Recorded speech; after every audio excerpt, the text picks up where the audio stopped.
Style. What do I mean by style? All right, let's get right to it. What do I mean by style? Well, just as Spanish, French, and Italian use the same alphabet, but come up with very different languages, people combine their verbal, vocal, and visual communication patterns into different communication patterns that we call style. Because we can combine these elements into different patterns, different style languages, so to speak, we often experience communication breakdowns.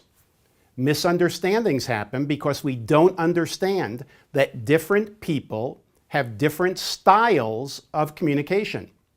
In effect, we're speaking different languages. Throughout the ages, philosophers and scientists have become fascinated with communication and communication breakdowns. They knew that much of the problem was caused by the basic differences in people. The earliest recorded efforts to understand those differences were found in astrology, where it was believed that the alignment of the heavens influenced behavior. Astrologers define 12 signs or types of people that correspond to 4 elements of earth, air, fire, and water. In ancient Greece, the physician Hippocrates studied the human psyche as well as the body and developed his concept of the 4 temperaments: choleric, phlegmatic, sanguine, and melancholy. He believed that temperament was shaped by the body fluids: blood, phlegm, and black and yellow bile. Quite an unappetizing terminology. In the 1920s, Dr. Carl Jung was the first to scientifically study personality types. He described the 4 behavior styles as the intuitor, thinker, feeler, and sensor. This basic 4-type model spans all cultures, East and West, North and South. Today, there's dozens of varied models of behavioral differences. They all have one common thread: the grouping of behavior into 4 categories. Now, in this program, I'm presenting a very simple model that has been validated with millions of people. It's a powerful guide that you can use to improve communication, improve morale, build better work groups, make more sales, and develop better relationships with your coworkers, supervisors, customers, vendors, anybody. The behavioral model that you'll learn in this program is simple, practical, easy to use, and easy to remember. And I have to add, extremely accurate. It's accurate because it focuses on patterns of observable external behaviors which people show to others that you can easily learn and apply in this model that I'm discussing. The differences that we see on the outside give us some real clues as to what's going on in the inside of somebody's head. You'll be able to pick up on the differences in people and use those differences to make any situation work for you. People have their own habits, their own natural behaviors, and their own way of looking at the world.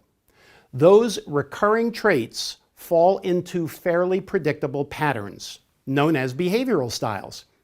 Each of us telegraphs our behavioral style by the way we shake hands, by how we react to stress, by the way our office looks, and how we make decisions, whether we are crisp or chatty on the telephone, and in many other ways. The skill in applying the Platinum Rule is in learning to spot those signals, identify the other person's style, and then adjust our own behavior to reduce conflict.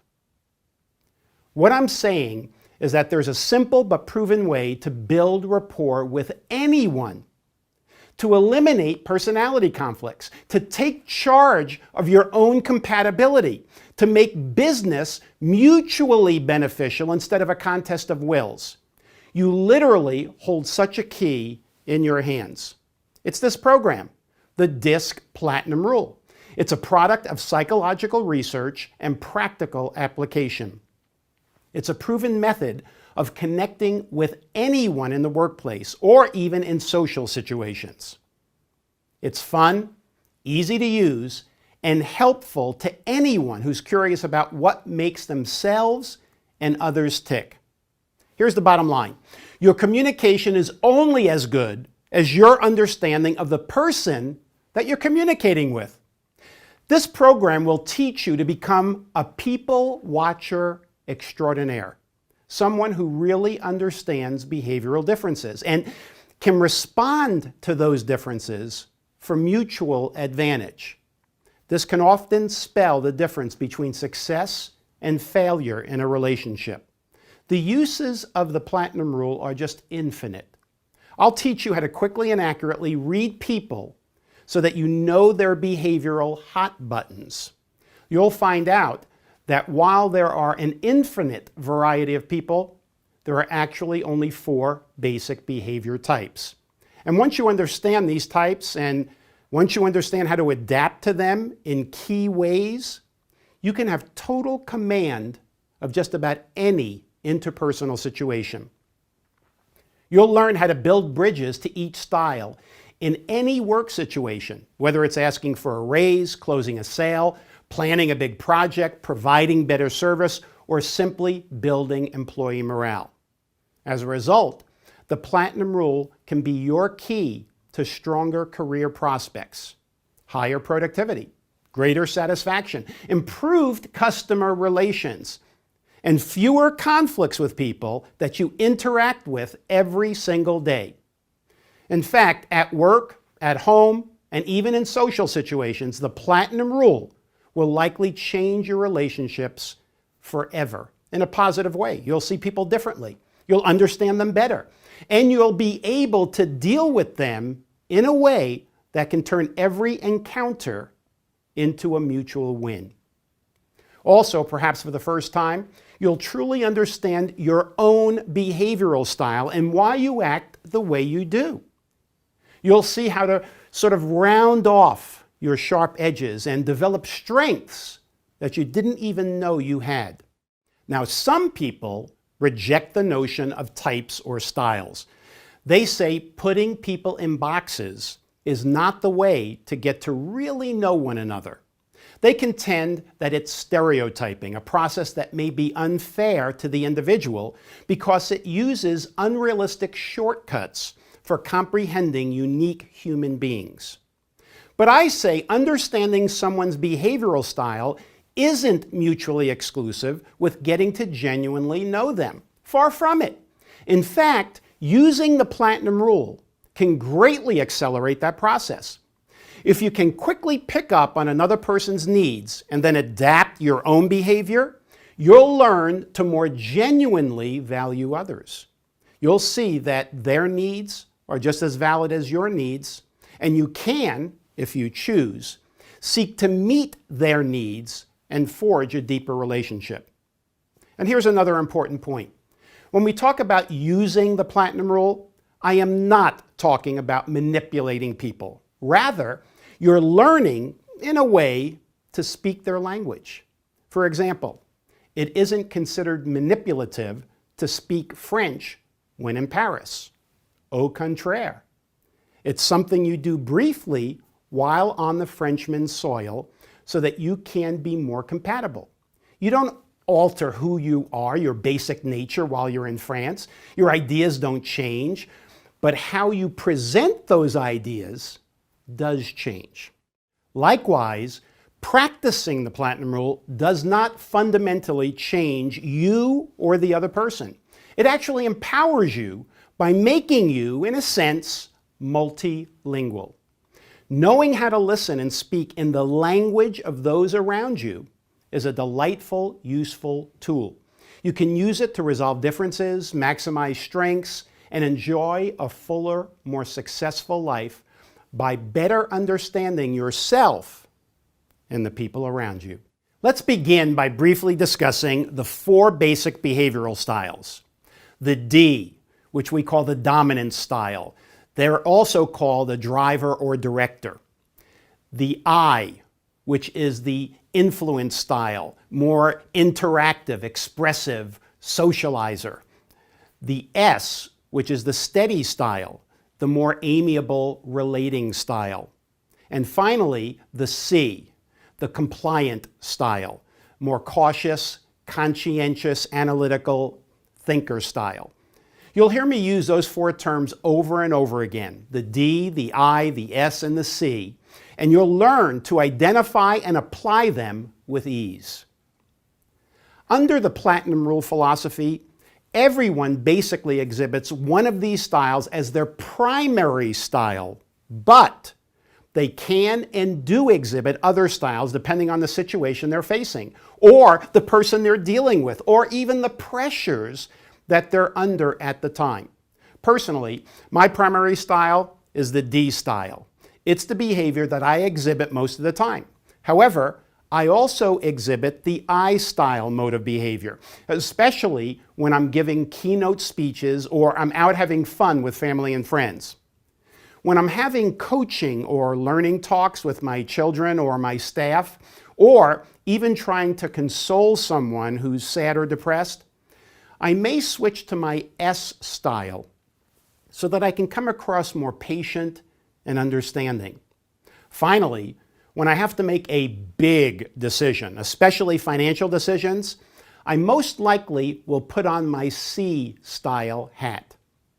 The key is to not pigeonhole people into a single style and always expect that they'll operate out of that mode of behavior. Always be aware of the signals that they send out that will clearly tell you what mode of behavior that they're currently in, and then treat them accordingly. Now, let me briefly introduce each of the four styles and describe their typical modes of behavior.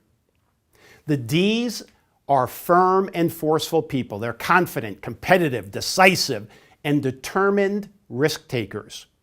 While their impatience sometimes causes eyes to roll, the Ds leave no doubt about who sits at the head of the table. Now, the Is, they're outgoing, optimistic, enthusiastic people who like to be at the center of things. Is have lots of ideas and love to talk, especially about themselves. The S's are genial team players who like stability more than risk and who care greatly about relationships with others.